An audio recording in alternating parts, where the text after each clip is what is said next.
या फिर अगर इन बहुत सारे लोगों के अगेंस्ट कोई सूट फाइल किया गया है और उन सब का इंटरेस्ट सेम है, तो फिर इनमें से कोई भी एक बाकी सब के बिहाफ पे उस सूट को डिफेंड कर सकता है।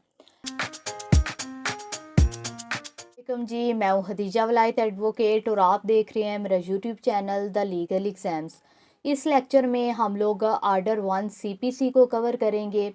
ये लेक्चर एलएलबी, लॉ गेट और जुडिशरी सभी स्टूडेंट्स के लिए है। लॉ गेट स्टूडेंट्स को मैं बता दूं कि इस लेक्चर से पहले सीपीसी के सभी सेक्शंस हम लोग कवर कर चुके हैं जो कि लॉ गेट का सिलेबस है। इस लेक्चर में हम लोग इस पूरे आर्डर को कवर करेंगे।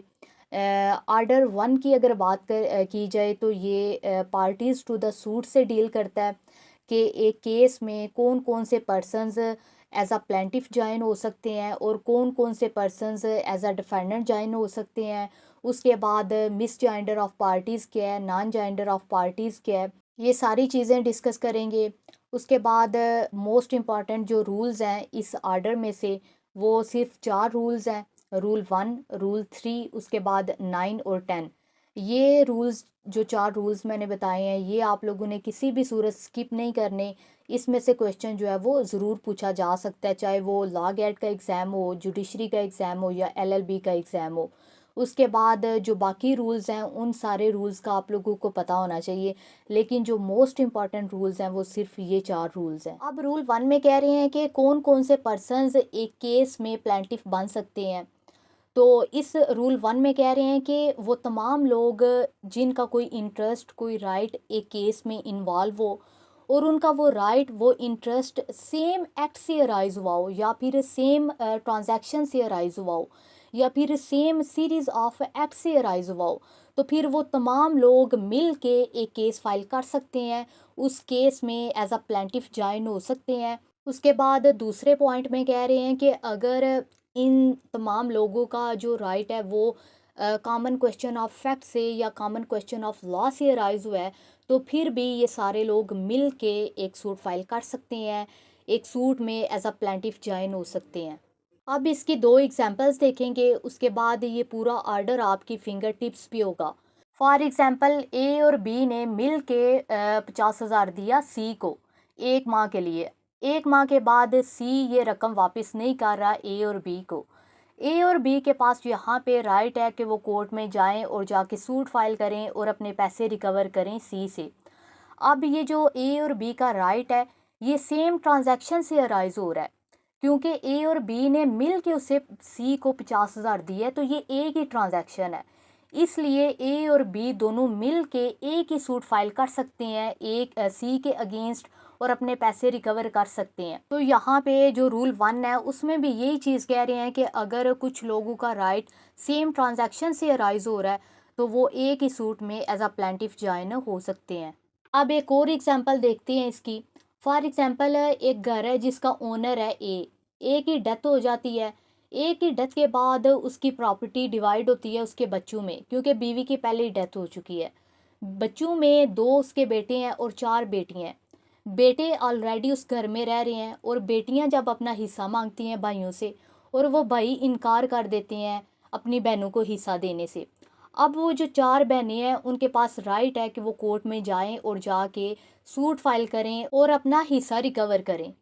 अब ये चारों बहनें मिल के एक सूट फाइल कर सकती हैं अपने इन दोनों भाइयों के अगेंस्ट। एक ही सूट में वो चारों जो बहनें हैं वो एज अ प्लेंटिफ ज्वाइन हो सकती हैं, क्योंकि इन चारों का जो राइट है वो कॉमन क्वेश्चन ऑफ फैक्ट से अराइज हो रहा है। तो यहाँ पे जो आर्डर 1 रूल 1 है वो कह रहा है कि ये चारों मिल के एक सूट फाइल कर सकती हैं। उसके बाद रूल 2 जो कि सेपरेट ट्रायल की बात करता है। इस रूल में कह रहे हैं कि अगर एक ही केस में बहुत ज़्यादा प्लेंटिफ्स हैं जिनकी वजह से केस का जो ट्रायल है उसमें डिले हो रहा है, और अगर कोर्ट ज़रूरी समझती है, कोर्ट को लगता है कि जो प्लेंटिफ्स हैं उनका हर प्लेंटिफ का या कुछ प्लेंटिफ्स का जो ट्रायल है वो सेपरेट होना चाहिए, तो कोर्ट आर्डर पास कर सकती है सेपरेट ट्रायल के लिए, या फिर जो कोर्ट को नेसेसरी आर्डर लगता है वो पास कर सकती है।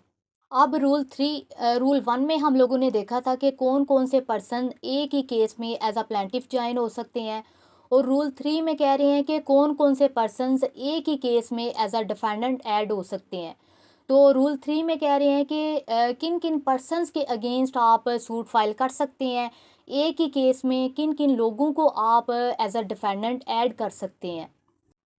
अब रूल 3 में भी सेम ट्रांजैक्शन, सेम एक्ट और कॉमन क्वेश्चन ऑफ फैक्ट और कॉमन क्वेश्चन ऑफ लॉ की बात की गई है। इसमें भी कह रहे हैं कि वो तमाम लोग जिनके अगेंस्ट आपका कोई राइट अराइज हो रहा है सेम ट्रांजैक्शन से या फिर सेम एक्ट से या सेम सीरीज ऑफ एक्ट से या फिर कॉमन क्वेश्चन ऑफ लॉ से या कॉमन क्वेश्चन ऑफ फैक्ट से, तो आप उन सारे पर्सन्स को एक ही सूट में एज अ डिफेंडेंट जो है वो ऐड कर सकते हैं। रूल 4 इसमें कह रहे हैं कि अगर एक केस में एक से ज़्यादा पार्टीज़ हैं, फॉर एग्जांपल एक से ज़्यादा प्लेंटिफ्स हैं, तो कोर्ट ने अगर डिक्री पास की है उस केस में, तो ज़रूरी नहीं है कि हर प्लेंटिफ की फेवर में वो डिक्री पास की हो कोर्ट ने। हो सकता है कि कुछ प्लेंटिफ्स की हद तक वो डिक्री हुआ हो सूट, और कुछ प्लेंटिफ्स की हद तक वो सूट डिसमिस हो गया हो। इसी तरह अगर एक से ज़्यादा डिफेंडेंट्स हैं, तो ज़रूरी नहीं है कि हर डिफेंडेंट के अगेंस्ट कोर्ट ने वो डिक्री पास की हो। हो सकता है कि कुछ डिफेंडेंट्स की हद तक वो सूट डिसमिस हो गया हो और कुछ डिफेंडेंट्स की हद तक वो सूट डिक्री हो गया हो। अब रूल 5, इस रूल में कह रहे हैं कि अगर एक प्लेंटिफ ने एक से ज़्यादा डिफेंडेंट्स के अगेंस्ट सूट फाइल की है और प्लेंटिफ यहाँ पे जो रिलीफ क्लेम कर रहा है, ज़रूरी नहीं है कि इस रिलीफ में हर डिफेंडेंट ही इंटरेस्टेड हो। फॉर एग्जांपल एक पर्सन है एक्स जिसने प्रॉपर्टी की रिकवरी का सूट फाइल किया है ए बी और सी के अगेंस्ट। इस सूट में वो कहता है कि ये प्रॉपर्टी हमारी इनहेरेंट प्रॉपर्टी है जिसमें से सी को बस उसका हिस्सा मिला है और ए और बी ने उसके हिस्से पे भी कब्जा किया हुआ है। अब यहाँ पे ए और बी के अगेंस्ट तो वो रिलीफ क्लेम कर रहा है कि जो उसका शेयर बनता है उस प्रॉपर्टी में से कोर्ट उसे वो शेयर दिलवाए, लेकिन सी के अगेंस्ट वो कोई भी रिलीफ नहीं क्लेम कर रहा,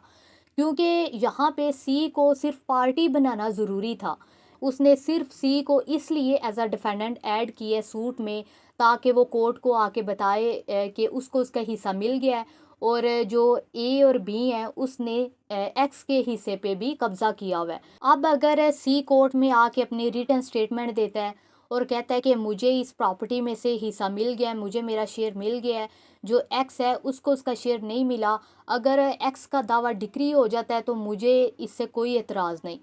तो यहाँ पे आप लोगों ने देखा है कि जो ये डिफेंडेंट है सी, वो प्लेंटिफ के रिलीफ में इंटरेस्टेड ही नहीं है। वो कोर्ट में कह रहा है कि अगर प्लेंटिफ का दावा डिक्री भी हो जाता है तो मुझे कोई एतराज़ नहीं है। रूल 6, इस रूल में कह रहे हैं कि अगर एक से ज़्यादा पार्टीज़ ने मिल के कोई कंट्रैक्ट किया है,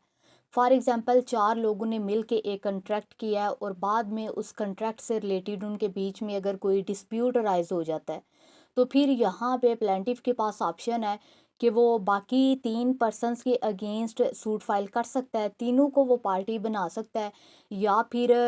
जो बाकी 3 हैं उन तीनों में से किसी भी एक के अगेंस्ट भी सूट फाइल कर सकता है या 2 के अगेंस्ट सूट फाइल कर सकता है। तो यहाँ पे उसके पास ऑप्शन है कि कॉन्ट्रैक्ट में बाकी जितने भी लोग थे उन सबको पार्टी बना सकता है या फिर किसी भी एक पर्सन के अगेंस्ट सूट फाइल कर सकता है। उसके बाद रूल 7 में कह रहे हैं कि अगर प्लेंटिफ को ये डाउट हो कि उसने किस डिफेंडेंट के अगेंस्ट सूट फाइल करना है और अपना रिलीफ क्लेम करना है, तो यहाँ पे जो प्लेंटिफ है वो 2 या 2 से ज़्यादा डिफेंडेंट्स के अगेंस्ट सूट फाइल कर सकता है। उसके बाद कोर्ट जो है वो फैक्ट और सर्कमस्टांसिस और एविडेंस देखते हुए ये डिसाइड करेगी कि कौन सा डिफेंडेंट लायबल है और किस एक्सटेंट तक वो लायबल है। अब रूल 8, इस रूल में कह रहे हैं कि अगर बहुत सारे लोगों का सेम इंटरेस्ट है किसी चीज़ में, तो उन लोगों में से कोई भी एक पर्सन बाकी सब के बिहाफ पे सूट फाइल कर सकता है, या फिर अगर इन बहुत सारे लोगों के अगेंस्ट कोई सूट फाइल किया गया है और उन सब का इंटरेस्ट सेम है, तो फिर इनमें से कोई भी एक बाकी सब के बिहाफ पे उस सूट को डिफेंड कर सकता है। लेकिन यहाँ पे कोर्ट की परमिशन के साथ ही वो सूट फाइल कर सकता है बाकी सब के बिहाफ पे, और या फिर अगर उनके अगेंस्ट सूट फाइल किया जा रहा है तो उस सूट को डिफेंड भी कर सकता है। उसके बाद जब एक पर्सन बाकी सब के बिहाफ पे कोई सूट फाइल करेगा, तो यहाँ पे कोर्ट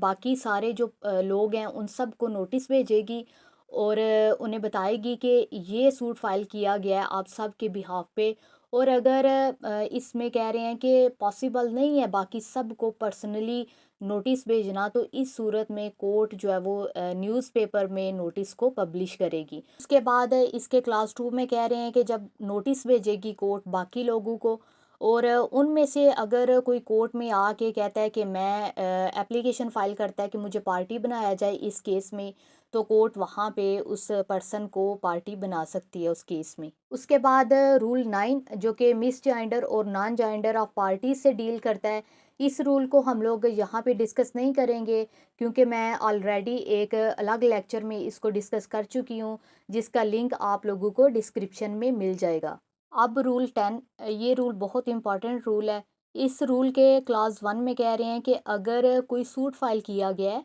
और उस सूट में किसी पार्टी को ऐड किया गया है जिसका सूट से अगर कोई लेना देना ही नहीं है, और मिस्टेकनली वो पार्टी ऐड हो गई है सूट में, या फिर अगर कोई ऐसी पार्टी है जो कि जिसका ऐड होना ज़रूरी है उस सूट में, जो कि नेसेसरी पार्टी है, लेकिन उस पार्टी को सूट में ऐड नहीं किया गया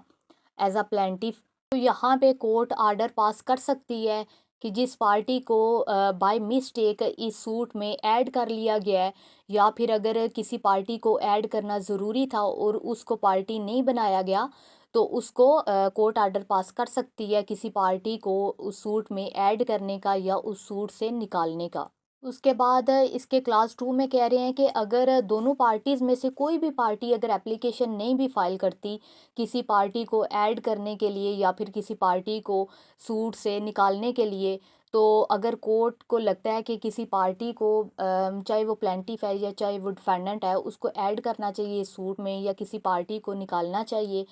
तो यहाँ पे कोर्ट को अगर लगता है तो कोर्ट विदाउट एप्लीकेशन भी आर्डर पास कर सकती है किसी पार्टी को ऐड करने का या निकालने का। उसके बाद इसके क्लास 3 में कह रहे हैं कि किसी भी ऐसे पर्सन को एज अ प्लेंटिफ ऐड नहीं किया जाएगा जो कि विदाउट नेक्स्ट फ्रेंड सू कर रहा हो। अब कौन से पर्सन नेक्स्ट फ्रेंड के थ्रू सूट फाइल करते हैं,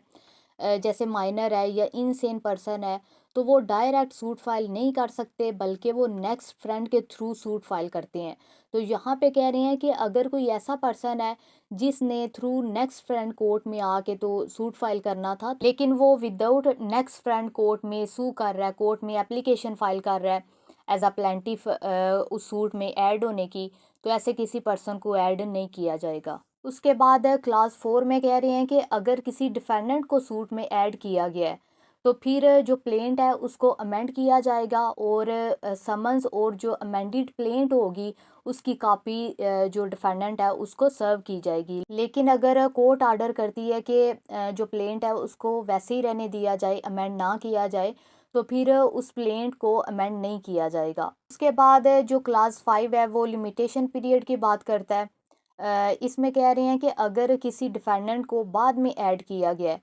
एक सूट में, तो फिर उसका जो लिमिटेशन पीरियड है उस डिफेंडेंट की हद तक वो तब स्टार्ट होगा जब उस डिफेंडेंट को समन्स सर्व किए जाएंगे। उसके बाद रूल 12, इसमें पावर ऑफ अटार्नी की बात की गई है कि अगर एक केस में एक से ज़्यादा प्लेंटिफ हैं या फिर एक से ज़्यादा डिफेंडेंट हैं, तो वो प्लेंटिफ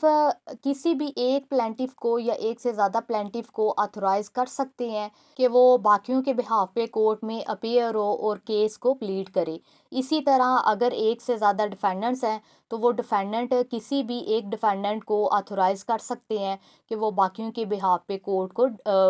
बाकियों के बिहाफ पे उस केस को डिफेंड करे। उसके बाद है इसके क्लास 2 में कह रहे हैं कि ये जो एक पर्सन को ऑथराइज किया जाएगा ये इन राइटिंग में किया जाएगा, जो कि पावर ऑफ अटार्नी होगी, और बाकी जो पर्सन्स होंगे वो सारे इस पे साइन करेंगे और कोर्ट में ये सबमिट करवाई जाएगी। उसके बाद रूल 13, इसमें कह रहे हैं कि अगर आपने मिस जेंडर या नॉन जेंडर ऑफ पार्टी से रिलेटेड कोई ऑब्जेक्शन रेज करना है, तो फिर आपने अर्लीस्ट पॉसिबल अपॉर्चुनिटी में वो ऑब्जेक्शन रेज करना है। यानी कि जब कोर्ट ने इश्यूज़ फ्रेम करने हैं, इश्यूज़ फ्रेम करने से पहले पहले आपने ये